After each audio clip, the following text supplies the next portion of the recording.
Chers amis, chers frères et sœurs, bonjour. Matin, on est content pour nous capable de retourner encore pour nous venir partager ensemble la parole de Dieu, des versets que nous trouvons dans le livre de Jérémie. Jérémie n'a pas parti à partir de verset chapitre 1er et verset 1er à continuer. On a continué nous faisons parler de Jérémie hier, eh bien, nous voyons que il est nécessaire pour nous faisons parler de Jérémie et plus toujours matin. Donc, nous allons lire Jérémie, chapitre 1er, nous allons commencer dans le chapitre 1er et puis nous sommes capables de lire ensemble des versets que nous trouvons dans le chapitre ça. Mais avant nous faire ça, nous demandons pour capable prédisposer cœur ou mettez cœur disponible, alléluia, mettez cœur dans une condition pour que les capable de connecter avec la puissance divine, mettez cœur dans une situation pour que les Saint-Esprit, bon Dieu, capable de toucher ou alléluia, que bon Dieu est capable bénir ou à travers verset ça au matin. Nous connaissons déjà nos PAM, ses amis, pasteur Salos, nous toujours remet partager la parole qui est le pain de vie ensemble avec amis nous, ensemble avec frères et sœurs nous, parce que nous connaissons la Bible dit l'homme ne vivra pas seulement de pain mais de toute parole qui sort de la bouche de Dieu. Et bien la parole qui sort de la bouche de Dieu gagne la vie et la vie en abondance. Jésus-Christ lui-même est la parole. Il dit la parole a été faite chair, elle a habité parmi nous, pleine de vérité et de grâce. Nous venons ça dans Jean chapitre 1er.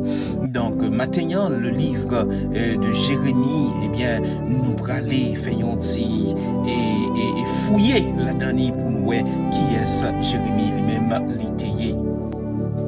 Sans plus tarder, nous allons Jérémie chapitre 1er, le verset 1er, et il fait nous connaître que Jérémie c'était un prophète de l'Éternel. Et bien Jérémie c'était petit et un sacrificateur qui était relé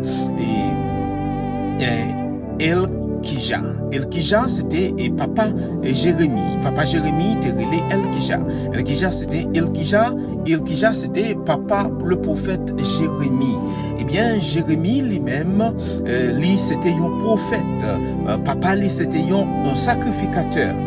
Donc, il était resté dans le pays de Benjamin. Donc, c'est ça que, eh bien, la Bible lui-même lui rapportait. Donc, il dit non, la parole de l'Éternel lui fut adressée au temps de Josias, fils d'Amon, roi de Juda. La troisième année de son règne, la troisième année de règne de Josias, la troisième année du règne de Josias, eh bien l'Éternel lui a adressé ensemble avec le prophète Jérémie, que l'Ibral dit et le prophète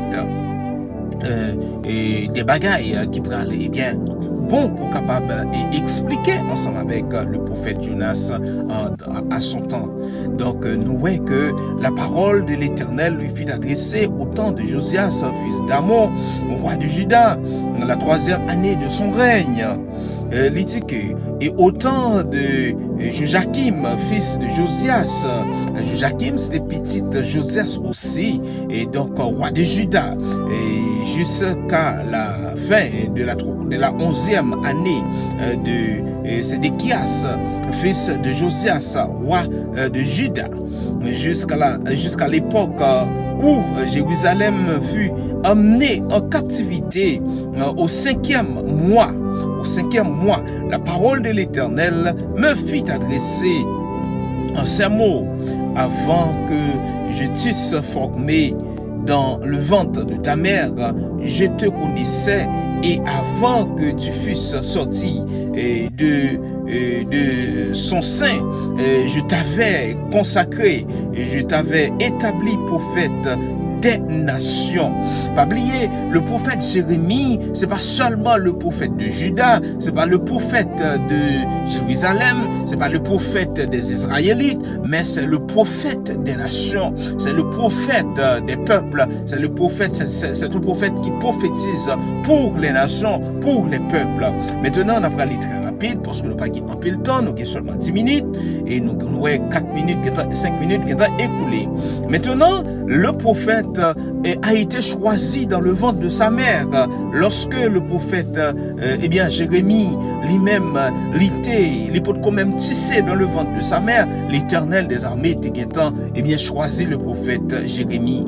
Qu'il me dire au matin, bon Dieu lui-même, l'y choisi avant même au fait, depuis dans le ventre de votre mère, depuis dans le ventre de ta mère, depuis dans le ventre dans sein maternel, l'Éternel te connaît ou, l'Éternel te fait plan pour la vie ou, l'Éternel te préparé comment que, ou même ou pour le vivre, comment que, il peut marcher avec ou. C'est ça que fait ce matin, chers amis, qui me dit ou pas besoin de peur, ou pas besoin de tête au problème.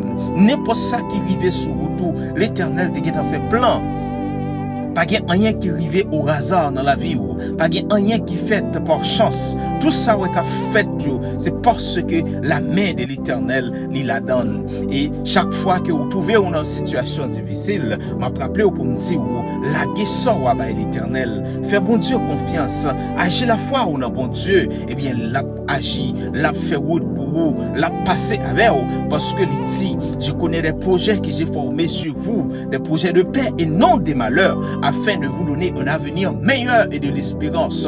Chers amis, maintenant, à chaque fois que vous vous retrouvez dans une situation difficile, ou est que quand n'a pas qu'à payer, ou est si moun yo pas qu'à à l'école, ou est pas qu'à manger sous table, ou par contre côté ou jeune corps pour payer le loyer, qui te dit, chers amis, bon Dieu, il gagne un plan pour la vie, ou pas besoin de décourager, ou pas besoin de battre tout problème, parce que l'Éternel, il te connaît avant même où tu es venu sous terre ça, avant même où tu es venu à l'existence, l'Éternel, il te connaît, avant même où tu es une masse dans votre maman, l'Éternel, il te un plan sur la vie, chers amis, chers frères et sœurs, matin. Nous sommes contents parce que nous gagnons l'Éternel des armées qui est sur lui fixé sur nous. Ouais, et c'est même Jérémie ça, lorsque il est arrivé dans Lamentation de Jérémie, et chapitre 3, côté qu'il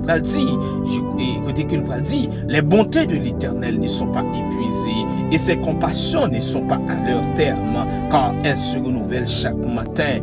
Oh, que ta fidélité est grande, dit mon âme, l'Éternel a de la compassion pour l'âme qui le craigne. Et pour ça, chers amis, maintenant, besoin de gagner crainte pour l'Éternel, parce que la crainte de l'Éternel est le commencement de la sagesse. Pas occuper aucun monde qui dit ou pas bon Dieu, pas occuper aucun monde qui décourager ou qui mettre ou dans un chemin tortueux pour capable empêcher ou continuer à faire expérience avec Créateur ou même qui sentit ou dans une confusion maintenant. M'a rappelé où ça, l'Éternel des armées, il pas un Dieu de confusion, l'Éternel est capable de bonne direction, tout simplement agir la foi, mettez arrogance de côté, bien l'Éternel lui-même, là va faire route ensemble avec vous, là va montrer la voie que vous devez choisir.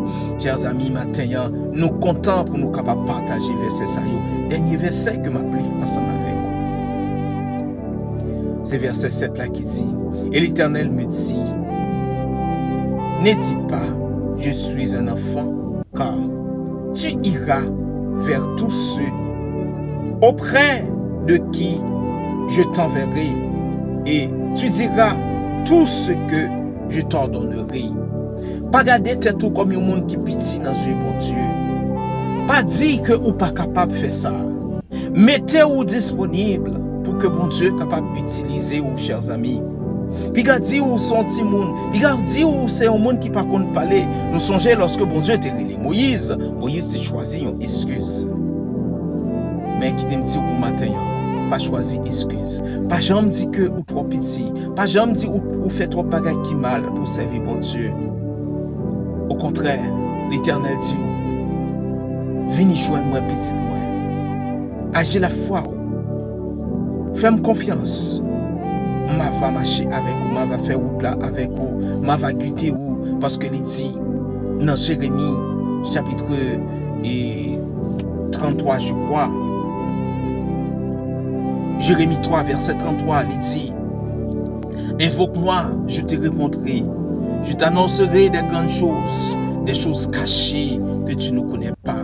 C'est pas sans raison que moi-même, moi remets prophète Jérémie. Moi remets prophète Jérémie. Non seulement, malgré que prophète Jérémie, papa, c'était un souverain sacrificateur,